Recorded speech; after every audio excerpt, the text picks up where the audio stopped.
तो यार सबसे पहले तो पिछली वीडियो पे बहुत तगड़ा रेस्पॉन्स दिखाने के लिए थैंक यू।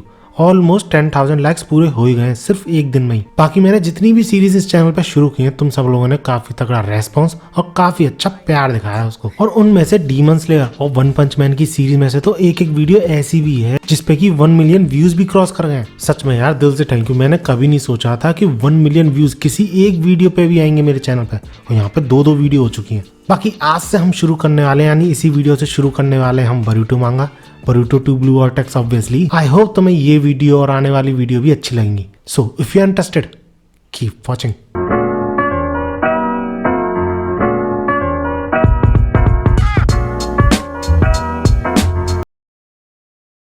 तो यार कहानी की शुरुआत होती है टाइम स्किप के बाद से। यानी टाइम स्किप से पहले तुमने देखा था ना कि बरूटो अकेला पड़ जाता है, उसको अपने ही गांव से बाहर निकाल दिया जाता है क्योंकि सभी लोगों के माइंड में बरूटो की जगह कवाकी ने ले ली थी। सिर्फ 2 जनों को छोड़ गए, सुमिरे एंड शारदा। इसके बाद 2 साल गुजर जाते हैं जिस दौरान सासके बरूटो को ट्रेन करता है और कोनोहा विलेज ऐसे ही आगे बढ़ रहा होता है। एंड उसके बाद हमें ये स्टोरी दिखाई जाती है जहाँ पर कि सबसे पहले हम देखते हैं शारदा को, जो कि भैया कमाल दिख रही होती है। सीरियसली यार काफी अच्छा डिजाइन है। अब शारदा को हम देखते हैं चिल्लाते हुए, ये बोलते हुए कि व्हाई वोंट यू अंडरस्टैंड, तुम्हें समझ में नहीं आ रही है क्या, मैं कितनी बार एक्सप्लेन कर चुकी हूँ। एंड हमें रिवील करा जाता है कि ये सारी बातें वो शिकमारू से बोल रही होती है, जो कि इस पॉइंट ऑफ टाइम पे कोनोहा विलेज का होकागे है। क्योंकि याद है ना तुम्हें, कवाकी ने नारुतो और हिनाता को दूसरे डायमेंशन में रख रखा है और भैया सासके बरूटो के पीछे चला गया है। तो इसलिए और कौन रह जाता है कोनोहा विलेज में होकागे बनने लायक? Obviously Shikamaru. और यहाँ पे जो बहस इन दोनों के बीच चल रही है वो वही बरूटो और कवाकी को लेकर हो रही है।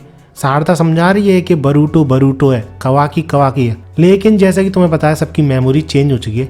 इसलिए शिकमारू जो कि इतना स्मार्ट इतना जीनियस बंदा है, मानने को तैयार ही नहीं है। शारदा की एक भी बात सुनने को तैयार नहीं है। और इसी के बाद शिकमारू के पीछे खड़ा कोनोहामारू बोलता है कि अच्छा ऐसा था, वो निर्दोष था तो भागा क्यों?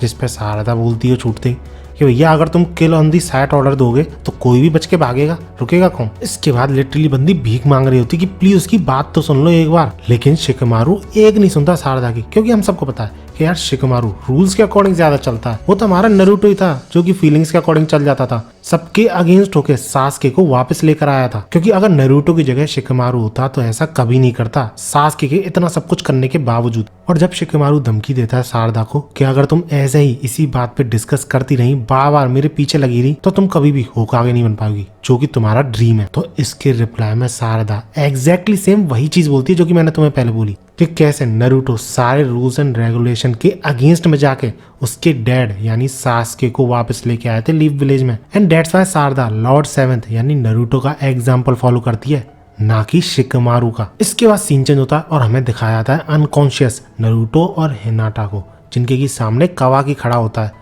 और उनको देख देख के पता नहीं क्या सोच रहा होता है। इसके बाद सीन चेंज होता है और हमें दिखाई जाती है शारदा और सुमिरे, जो कि यही डिस्कस कर रही होती हैं कि आखिर वो करें क्या वापस से पहले जैसा करने के लिए सब कुछ। क्योंकि शिकमारू का शारदा की बात ना मानना उसकी गलती नहीं थी अकॉर्डिंग टू सुमिरे, क्योंकि ऑलमोस्ट सारे लोग पूरे विलेज में ओमनीपोटेंस की वजह से अपना माइंड चेंज कर चुके हैं, अपनी मेमोरी चेंज कर चुके हैं। और क्योंकि वही दोनों रियलिटी को जानते थे तो सबकी नजर में उनका माइंड चेंज हो गया है, यानी शारदा और सुमिरे का। क्योंकि बाकी सारी विलेजर्स के लिए तो कवाकी शुरुआत से लॉर्ड 7th का बेटा था।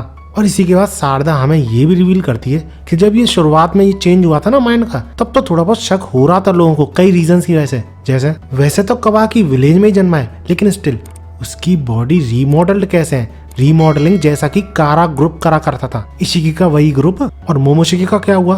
यानी कवाकी के अंदर मोमोशिकी होना चाहिए था ना, नारुतो का जो बेटा था उसके अंदर मोमोशिकी था, लेकिन कवाकी के अंदर क्यों नहीं है? ऐसे ही काफी सारे क्वेश्चन उठ रहे थे सभी के माइंड में। लेकिन धीरे धीरे जैसे टाइम बीता ये सारे क्वेश्चन पता नहीं उनके माइंड में कहीं दब गए, कहीं छुप गए।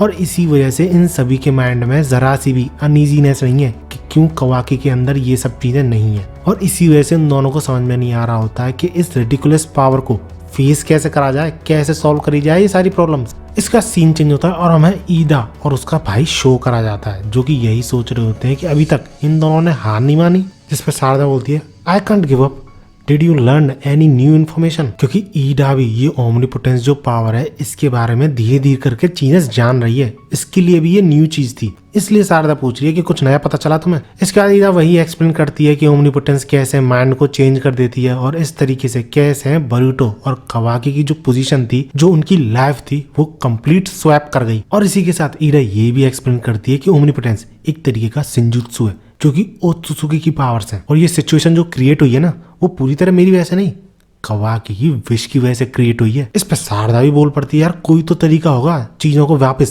पहले जैसा करने का। तो इस पे ईडा ये बोलती है कि अगर है भी तो मुझे नहीं पता, और साथ ही साथ वो ये भी बोलती है कि अगर सारे लोगों को ओमनीपोटेंस के बारे में पता भी चल गया तो भी उससे कोई फायदा नहीं हुआ, कोई भी तुम्हारी बात नहीं मानेगा। और इस पे जब शारदा क्वेश्चन करती है तो ईडा इस पे ये बोलती है कि तुम खुद सोचो, अगर तुम ये रीजन समझाओगे भी, बताओगे भी सबको, तो सारे विलेजर्स सब मिलकर यही सोचेंगे कि अगर ऐसा है तो तुम लोगों की मेमोरी चेंज हुई है, ना कि उन सारे लोगों की। क्योंकि यार ये तो उसूल रहा है हमेशा से, मेजोरिटी ऑलवेज विंस। जिस वजह से ईडा ये क्लियर कर देती है that it would be better if you guys just give up, क्योंकि अब पहले जैसा वापस कुछ भी नहीं होने वाला। लेकिन इसके बाद ईडा ये भी बोलती है that rewriting a new memory is realistic only if you are willing to assume the risk. अब ये बोलने का रीजन शायद ईडा वापस से ओमनीपोटेंस का यूज कर सकती है, उसकी वजह से ये बोल रही है। I don't know, let me know in comments तुम्हें क्या लगता है। जिस पे सुमरे काफी ज्यादा परेशान हो जाती है, लेकिन ईडा एक बात सोचती है और उनसे पूछती भी है, even so it's so strange कि तुम लोगों पे ओमनीपोटेंस अभी तक काम क्यों नहीं करा, जबकि सारे लोगों पे करा है। ऐसा भी नहीं है कि तुम ओत्सुसुकी हो, लेकिन फिर भी क्यों काम नहीं करा? जिस पे शारदा और सुमिरे दोनों चुप। और इसी चीज का एग्जाम्पल देते हुए वो अपने भाई का नाम लेती है कि ओमनीपोटेंस और मेरा चार्म ओत्सुसुकी पर काम नहीं करता और मेरे भाई पर काम नहीं करता, क्योंकि वो मेरी ब्लड लाइन से रिलेट करता है। But you girls were different. आखिर तुम्हारे पास पास्ट की मेमोरीज कैसे हैं? क्या सही में तुम दोनों पे मेरा चार्म काम भी करता है? और इसी के बाद उन दोनों को शिकमारू की वही बात याद आती है कि अगर ईडा को पता चला कि उसका चार्म उन दोनों पे काम नहीं करता है तो कोई नहीं कह सकता कि वो उनका क्या हाल करेगी, क्या करेगी उनके साथ। क्योंकि रिमेम्बर, ईडा को कोई भी ऐसा बंदा हार्म कर ही नहीं सकता जिसपे कि उसका चार्म काम करता हो, और खासकर तब जब उसका अनबिलीवेबली स्ट्रॉन्ग भाई उसके साथ है तो कोई उसका कुछ बिगाड़ ही नहीं सकता। लेकिन भैया पता तो होना चाहिए कि ईडा का चार्म किस पे काम कर रहा है, किस पे नहीं तो कोई भी मौका देखते ही उस पर सरप्राइज अटैक कर सकता है। और इस पे वो दोनों इनकार करने लग जाती है कि हमने कितनी बार तो बोला है कि नहीं हम पे चार्म काम करता है, हम तो बस नाटक कर रहे हैं, शो नहीं करना चाह रहे तुम्हें। तो इस पे ईडा को वैसे थोड़ा बहुत शक तो होता है, लेकिन वो मान जाती है कि हाँ you are right, that's what I thought. और इसके बाद जाके वहां पे माहौल शांत होता है। इसके बाद हमें कवाकी शो करा जाता है और उसी के पीछे खड़ा होता है मित्सुकी, जिससे कि कवाकी ये बोल रहा होता है कि भैया अपना मर्डरस इंटेंट जो है वो थोड़ा कम रख, हमेशा लेके घूमता है, हमेशा किलिंग इंटेंट के साथ क्यों मेरे आसपास घूमता है, it makes me hard to breathe. तो इस पे मित्सुकी ये बोलता है कि कर भी क्या सकते हैं, बरूटो अभी भी आजाद घूम रहा है और तुम्हें मारना चाहता है, और हो सकता है उसने भी अपने चक्रा को इरेज करने का तरीका ढूंढ लिया हो जैसे कि तुमने ढूंढ रखा है, और ऊपर से वो ओत्सुसुकी भी तो है, उसके पास तुम्हारी जैसी पावर है। तो इस पर कवाकी बोलता है कि चिंता मत करो, मैं उसकी प्रेजेंस तुरंत ही रीड कर लूंगा, भले ही वो विलेज की सेंसरी टीम को पागल बना दे, लेकिन मेरी आंखों को पागल नहीं बना सकता, मैं तुरंत ही उसकी प्रेजेंस महसूस कर लूंगा। जिस पे मित्सुकी भी like I just want to protect you, और जैसे ही वो मुझे दिखेगा मैं तुरंत ही उसे अपने हाथों से मारूंगा। जिस पर कवाकी भी बोल देता है कि तुम्हें जो करना है वो करो, लेकिन मेरे अगल बगल हर टाइम मत घुमा करो, it's such a pain in the S for me. इसके बाद कवाकी पे एक मैसेज आता है इन्वेस्टिगेशन टीम की तरफ से, जिनको कि क्लो मार्क्स मिले होता है, और तुम्हें तो पता ही है कवाकी ही है जो कि उन क्लो मार्क्स को डिसअपियर कर सकता है, उन्हें बहुत छोटा करके। तो इसलिए वो चल देता है हेल्प करने, लेकिन उसके जाने के बाद मित्सुकी ये बोलता है you are the sun that illuminates a moon like me, isn't that right Kawaki? भैया पर्सनली मुझे तो यही लग रहा है कि मित्सुकी को भी थोड़ा बहुत शक होने लगा है कि कवाकी सच में लॉर्ड सेवेंथ का बेटा है भी कि नहीं। इसके बाद हमें हिमावारी दिखाई जाती है जो कि काफी ज्यादा बड़ी हो चुकी है यार, और ट्रेन कर रही होती है बरूटो के संग के दोस्तों के साथ, वही शिकोमारू के बेटे और बाकी सारे दोस्तों के साथ। और इसी ट्रेनिंग के बाद जब वो आपस में बैठकर बातें कर रहे होते हैं तो काफी सारी चीजें पता चलती हैं हमें, जैसे कि जब वो लोग पूछते हैं हिमावारी से कि क्यों वो इतना ज्यादा स्ट्रांग बनने की कोशिश कर रही है, अचानक से क्या हो गया उसे, तो इस पे हिमावारी ये बोलती है कि अगर मैंने रीजन बताया तो प्रोबेबली हिडन लीफ में सब लोग मुझे डांटेंगे, लेकिन स्टिल अगर मैं रीजन बताऊं तो वो है आई वांट टू हेल्प बरूटो। जिस पे वो लोग बिल्कुल शॉक्ड और होंगे भी यार, क्योंकि उन्हें विश्वास नहीं हो रहा होता है कि हिमावारी जिसके की डैड को बरूटो ने मारा है वही बरूटो को हेल्प करना चाहती है। लेकिन इस पे हिमावारी ये बोलती है कि पता नहीं कैसे बरूटो की इमेज जो उनके मन में है उससे काफी ज्यादा डिफरेंट इमेज है उसके मन में, और उसके फादर को मारने वाली बात भी उसे गलत लगती है। इनफैक्ट उसे तो ये लगता है कि बरूटो ने कई बार उसे और उसकी फैमिली को बचाया है, और ऐसा बंदा कभी भी उसके फादर को नहीं मारेगा। और ये सब जो चल रहा है पूरे हिडन लीफ में,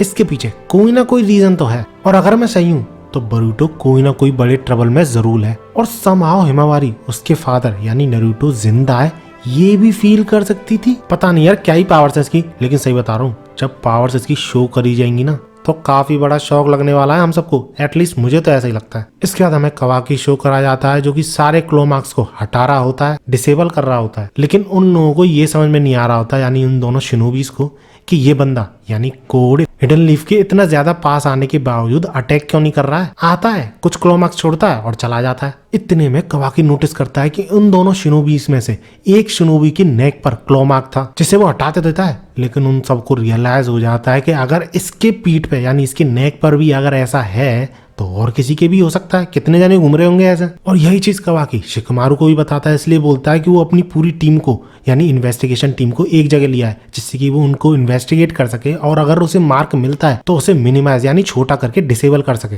लेकिन तब तक बहुत देर हो चुकी थी क्योंकि ऐसे ही एक बंदे के नेक पे से मिनिएचर टेंटिल्स निकले आता है, और सिविलियंस शिनोबीज जो उसे सामने दिख रहा होता है सब पे अटैक कर रहा होता है। और जो पुलिस डिपार्टमेंट वहां पे प्रेजेंट था उन्हें रियलाइज होता है कि ऐसा एक नहीं कई सारे मिनिएचर टेंटिल्स वहां पे प्रेजेंट है और भसड़ फैला रहे हैं, मतलब तबाही मचा रहे हैं। अब जैसे ही शिकमारू को ये पता चलता है वो तुरंत ही जितने भी शिनोबीज फाइट कर सकते हैं इतने ज्यादा स्ट्रांग है कि इन मिनिएचर टेंटिल से फाइट कर सके उन सबको सीन पे पहुंचने की बोलता है, जिनमें से एक था कवाकी, और दूसरी तरफ हम ये देखते हैं कि शारदा भी लोगों को बचा रही होती है। और तभी हमें शो कराया था, रिवील कराया था कि कैसे इन मिनिएचर टेंटिल्स का नंबर बढ़ता ही जा रहा है, क्योंकि भैया एक दूसरे के अंदर से ये निकल रहे हैं क्लोमार्क्स के थ्रू। और इसी तरह उन सब में से एक से कोड भी निकले आता है उनके बॉडी पे जो क्लोमार्क्स प्रेजेंट थे उसमें से। अब कोड को देखते ही शारदा काफी ज्यादा गुस्सा होती है क्योंकि वही है जिससे कि ये सब कुछ शुरू हुआ है। बरूटो को भाग जाना, एनर्जी रिप्लेस हो जाना, नारुतो का गायब हो जाना, सब कुछ इसी बंदे से शुरू हुआ है। लेकिन स्टिल वो थोड़ा बहुत सरप्राइज भी थी,